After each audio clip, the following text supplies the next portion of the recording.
ধনী হওয়া যায় কেমন করে? অনেকের স্বপ্ন আমরা ধনী হতে চাই, বড়লোক হতে চাই, অভাব আর সহ্য হয় না, পকেট খালি আর সহ্য হয় না, চাকরি নাই আর সহ্য হয় না, ব্যবসায় লাভ নাই আর সহ্য হয় না। I wanna be rich. Islam আমাকে কি বলেছে, কোরআন কি বলেছে, হাদিস কি বলেছে জানা দরকার। যুবক ভাইরা আছে না নাই? যে ব্যক্তি কোরআনিক আমল অ্যাপ্লাই করে, নবীজির আমলকে অ্যাপ্লাই করে ধনী হতে চায়, তার এপারও সফল ওপারও সে এপারেও কামিয়াব ওপারেও তার দিন এবং দুনিয়া দুইটাই সফল হবে। সুবহানাল্লাহ পড়ে সবাই। আর যদি নবীকে মাইনাস করে, রাসূলকে মাইনাস করে, ইসলামকে মাইনাস করে, আল্লাহর বিধানকে মাইনাস করে ধনী হতে চান, আপনার অবস্থা হবে সালমান এফ রহমানের মতো। ঠিক কিনা বলেন যুবক ভাইরা? প্রথম টিপস আমরা অ্যাপ্লাই করব, শুকরিয়া আদায় করব। সকলে একবার পড় আলহামদুলিল্লাহ। এটা হচ্ছে সবচেয়ে most creative tips, most effective tips. এটা এমন একটা টিপস, এটা অ্যাপ্লাই যে করেছে সে ধনী হয়েছে, আল্লাহ নিজে থেকে ধনী বানিয়ে দিয়েছে। সুবহানাল্লাহ পড়ো সবাই। কোরআনে আল্লাহ তাআলা বলছেন, লাইন শাকারতুম লাযীদান্নাকুম। যে বান্দা আল্লাহর শুকরিয়া আদায় করে তাকে নিয়ামতটাকে আরো ডবল করে দেয় একজন, তিনি কে? আর যে অস্বীকার করে, অকৃতজ্ঞ হয়, লাযীদান্নাকুম নয়, বরং তার জন্য লাইন কাফারতুম মিন আযাবি লাশাদীদ, তার জন্য দুনিয়া এবং আখিরাত দুই জায়গায় শাস্তি ব্যবস্থা করেছে একজন, তিনি কে? আপনারা সবাই বলতে পারবেন যে আমাদের সাহাবীদের মাঝে চারজন সাহাবী যারা ছিলেন কি খলিফা, তার মাঝে একজন সাহাবী খলিফার মাঝে সবচাইতে ধনী ছিলেন, তার নাম বলতে পারবেন? ওসমান। বলো সবাই, নাম কি? ওসমান গনি রাদিয়াল্লাহু তাআলা আনহু, সবচাইতে ধনী। উনি একবার নবীর কাছে আসছে, এসে বলছে, ইয়া রাসূলুল্লাহ, আমার এত টাকা, এত আমার সম্পত্তি আমি আর চাই না, আমি এটা কমাইতে চাই। আমরা চাই কি বাড়াইতে, উনি চায় কমাইতে। কমাই দেন ইয়া রাসূলুল্লাহ, আপনি আমাকে আমল বলেন, আমি কি আমল অ্যাপ্লাই করলে কমাই ফেলবো? তুমি বললেন যে যাও, তুমি বাসায় গিয়ে এক কাজ করবো, আস্তে খাবারটা দস্তরখানে নয় উটের পিঠে খাবা। কিসের পিঠে খাবা? আচ্ছা ঠিক আছে, তাই করবো তাহলে। উটের পিঠে কয়েকদিন খেয়েছে, খেয়ে আবার ব্যাক। ইয়া রাসূলুল্লাহ, সম্পত্তি কমছে না, উটের পিঠে খেয়েছো? জি খেয়েছি। কেমনে খেয়েছো?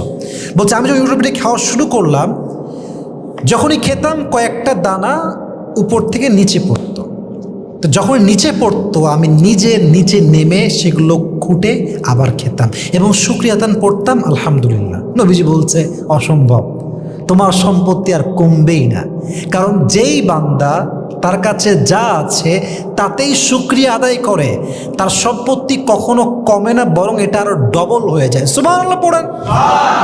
তাহলে বোঝা গেল যা আছে তাতে হ্যাপি হয়ে যান। আচ্ছা, এই যে আমাদের দেশে আমরা দেখতে পাচ্ছি এখন 56,000 কোটি টাকা গায়েব, কিসের নামে? উন্নয়ন উন্নয়ন উন্নয়ন উন্নয়ন প্রকল্পের নামে বাজেট করছে, মনে করেন যে 1 লাখ কোটি টাকা বাজেট, কথার কথা, এখান থেকে 50 লাখ কোটি গায়েব। উন্নয়ন, দেশের উন্নয়ন চলছে, মাশাআল্লাহ, খুব ভালো। তো আমার কথা হচ্ছে, এই যে 50 লক্ষ কোটি টাকা মেরে খাইলো বা 50,000 কোটি টাকা মেরে খাইলো, আচ্ছা একটা মানুষের জীবন চলতে এত টাকা কি লাগে যুবক ভাইয়েরা? এই তো পুরো জীবনে কয় টাকাই বা দরকার? আমি আসিফ, আমি যদি গাড়ি 30টা কিনি, আমার গাড়ি 30টা লাগবে আদৌ? আমার একার জন্য গাড়ি সর্বোচ্চ 2টা হইলেই চলে, অথবা একটা দিয়েও ওকে হয়ে যাবে। কিন্তু লোভ মানুষকে শেষ করে ফেলে। শুকরিয়া যার নাই, তাকে আপনি যতই দেন ওর মন ভরবে না। ঠিক কিনা বলেন? শুকরিয়া আদায় করবা যাচ্ছেন তো ইনশাআল্লাহ। 2 নাম্বার, ধনী হতে চাইলে হিজরত করেন, সফর করেন। ঢাকা আছেন, বিদেশ যান। ঠাকুরগাঁও আছেন, আপনি ঢাকায় আসেন। রাজশাহী আছেন, ঢাকায় যান। আপনি নিজেকে সেটেল করেন ভালো জায়গায় নিয়ে গিয়ে। অনেক সময় হিজরত মানুষের জীবনকে পরিবর্তন করে দেয়। সুবহানাল্লাহ পড়বেন না তো সবাই? দেখবেন অনেক বন্ধু আগে দেশে ছিল, ইনকাম খুব কম ছিল, দুবাই গিয়েছে, কপাল খুলে গেছে, এখন নিজেও ফ্ল্যাটের মালিক, আব্বা আম্মাও ফ্ল্যাটের মালিক, নিজেও গাড়ির মালিক, বাপ মারও গাড়ি আছে। এরকম অবস্থান চেঞ্জ হয় কি হয় না? অনেক সময় হিজরত করলে নসিবটা খুলতে পারে। অতএব আমরা প্লেস চেঞ্জ করব। যদি সামর্থ্য থাকে গ্রামে কখনোই থাকবেন না। আমি সবাইকে এটা ওপেনলি বলতেছি, সামর্থ্য থাকলে গ্রামে কখনোই থাকবেন না, শহরে আসেন, জীবনটাকে সুন্দর করে গোছান, পরিবার সুন্দর করেন। না যাচ্ছেন তো ইনশাআল্লাহ? 3 নাম্বার, অবশ্যই ধনী হতে চাইলে দান করতে হয়। বলবেন দান করলে ধনী হয়ে যাবো কেমন কথা, তা না। ব্যাপারটা হচ্ছে আপনি দানটাকে কন্টিনিউ করেন, যা আছে সেই হিসেবে দেন। 10 আছে 1 দেন, 20 আছে 2 দেন, 100 আছে আপনি 5 দেন, 10 দেন, বাট আপনি দেন। ধারাবাহিকতা কি রাখেন? বজায় রাখেন, একদমই স্টপ করবেন না। দলিল দেখেন, একজন সাহাবী এসে বলে, রাসূলুল্লাহ, আমার কথা কি বোঝা যায় যুবক ভাইরা? আমি বড্ড অভাবে আছি, কোনো চাকরি নাই, কোনো ব্যবসা নাই, কোনো শ্রমিকের কোনো কাজ নাই, আমি বড্ড অভাবে আছি। নবীজি বললেন যে তোমার কাছে কি কিছুই নাই? একদমই কিছু নাই? বলছে কিছুই নাই, তবে হ্যাঁ একটা পেয়ালা আছে, একটা কম্বল আছে। একটা পেয়ালা, একটা কি আছে? কম্বল আছে, নিয়ে আসো, যাও। নিয়ে আসছে। আসার পর নবীজি এটা বিক্রি করে দিলেন।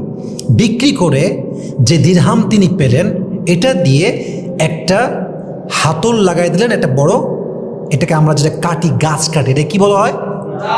কুড়াল। কুড়াল কিনলেন এবং হাতল নবী নিজের হাতে লাগাই দিলেন আর বললেন, যাও কাঠ কেটে খাও, শ্রমিক হয়ে খাটো, কাজ করে খাও। কি করবা তুমি? খেটে যা হবে আমার কাছে নিয়ে আসবা। চলে গেল সেই সাহাবী। প্রায় কয়েকদিন যাবৎ খেটে সে প্রায় 10 দিরহাম ইনকাম করলো। কয় দিরহাম যুবক ভাইয়েরা?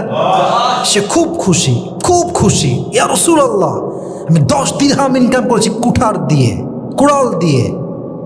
নবীজি বলছে, আসো এদিকে।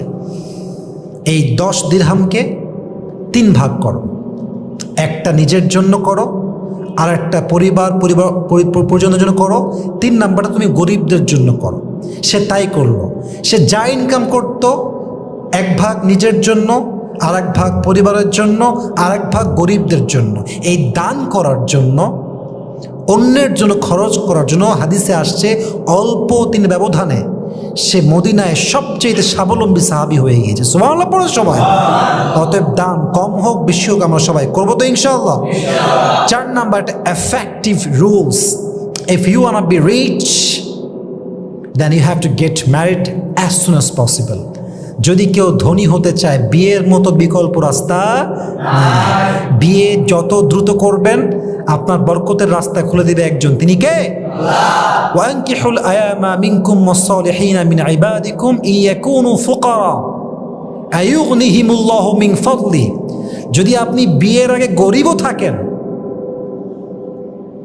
আয়ুগনিহিমুল্লাহু মিন ফাদলি, আল্লাহ বলছেন I will make you rich. This is my responsibility. এটা আমার দায়িত্ব, তোমার সমস্ত অভাব আমি আল্লাহ নিজের কুদরত হাতে দূর করে দেবো। সুবহানাল্লাহ পড়ো সবাই আপনারা। তাহলে বিয়ে করতে চাইলে হিসাব করে করতে হবে, সঠিক মানুষকে বিয়ে করতে হবে, যাকে বিয়ে করলে জীবনে শান্তি থাকবে, বরকত থাকবে এবং পাশাপাশি আল্লাহর রহমত থাকবে। রাজি আছেন তো ইনশাআল্লাহ? তবে বিয়ের ক্ষেত্রে আবেগ না বিবেক দিয়ে। যেমন হচ্ছে আমার ইনকাম মাত্র 2000 টাকা, ফর এক্সাম্পল, আমার বইয়ের খরচ লাগবে হচ্ছে 10,000 টাকা, সে অবস্থায় বিয়ে করব না। আমি কি করব? আমি আগে সে অবস্থান তৈরি করব যেন মোটামুটি আমার সংসারটা চলে। এটাই সিস্টেম, এটাই রুলস। নাই 2 পয়সা একটা মেয়েকে নিয়ে চলে আসলাম বাসায়, সমস্যা হবে। এটা নিজেকে কিছুটা হলেও উন্নতির জায়গায় নিয়ে গিয়ে, হয়তো 100 ভাগ পারবেন না, 30 ভাগ করেন, বাকি 70 ভাগ বিয়ের পরে হবে, বাট বিয়ে করবেন। কিছুটা সামর্থ্য হয়ে গেলেই বিয়ে করবো। রাজি আছে তো ইনশাআল্লাহ? সর্বশেষ কথা হচ্ছে, একটা উসুল বলছি, টিপস বলছি, আমল বলছি। যদি আপনি ধনী হতে চান, আল্লাহর কাছে ক্ষমা চাইবেন বেশি বেশি। সকলে আমরা পড়ছি আস্তাগফিরুল্লাহ, আবার পড়ি আস্তাগফিরুল্লাহ। ইস্তেগফারের আমল যে বেশি বেশি করবে, সবচেয়ে বড় বেনিফিট হচ্ছে আল্লাহ কোনো অভাব রাখবেন না এবং তাকে আল্লাহ তাআলা চতুর্পাশ থেকে রিজিক দ্বারা ভরপুর করে দেবে। সুবহানাল্লাহ পড়ার সময় ক্ষমা চাওয়ার মাধ্যমে আল্লাহ নিকটবর্তীও আমরা হব, পাশাপাশি আমরা ধনীও হব। আল্লাহ আমাদের সবাইকে রবের কাছে বেশি বেশি ক্ষমা চাওয়ার তৌফিক দান করুক। আমরা সকলেই মন খুলে পড়ছি আমিন। ওয়া আখির দাওয়ানা আলহামদুলিল্লাহি রাব্বিল আলামিন। আসসালামু আলাইকুম ওয়া রাহমাতুল্লাহি ওয়া বারাকাতুহু।